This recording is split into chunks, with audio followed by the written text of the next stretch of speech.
L'ombrello puntato a mo' di spada che poi si abbatte con violenza sulla testa del cliente in coda per un gelato. Spintoni e calci, la sequenza di immagini della telecamera interna riprende gli attimi di follia e violenza all'interno di una gelateria di via Roma, in pieno centro, a Padova, lo scorso 25 aprile, giorno in cui la squadra viene promossa in Serie B.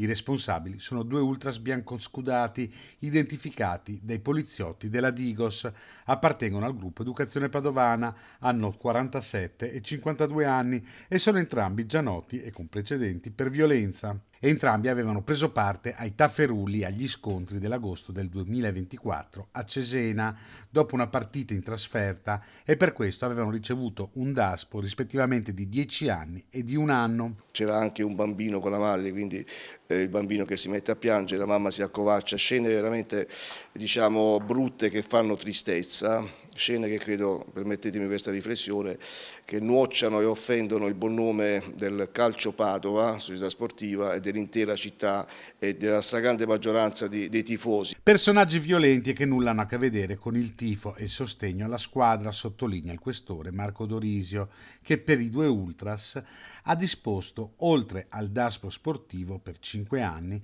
anche un daspo Willy, ovvero il divieto di entrare nei locali pubblici della città per 3 anni, un avviso orale e un foglio di via obbligatorio da Padova per 4 anni. Alla luce della ricostruzione delle condotte, poi persone già gravate sia da condanne ma anche da precedenti denunce, da reati abbastanza gravi contro la persona, parliamo di tentato omicidio, rissa, rapina, danneggiamento, violenza, resistenza a pubblico ufficiale, quindi sono state adottate le misure, ad uno addirittura il daspo era appena scaduto il mese scorso, quindi a riprova di una recidività e una, passatemi, professionalità nelle condotte violenze di tipo gratuito. Nell'ambito del tifo violento, la Digos sta svolgendo inoltre indagini su un gruppo di sostenitori biancoscudati che durante la trasferta ad Empoli lo scorso 23 agosto, durante il viaggio di andata in autostrada, giunti a bordo di una decina di automezzi, hanno razziato l'area di servizio Pian del Voglio. Anche per loro potrebbe arrivare il daspo.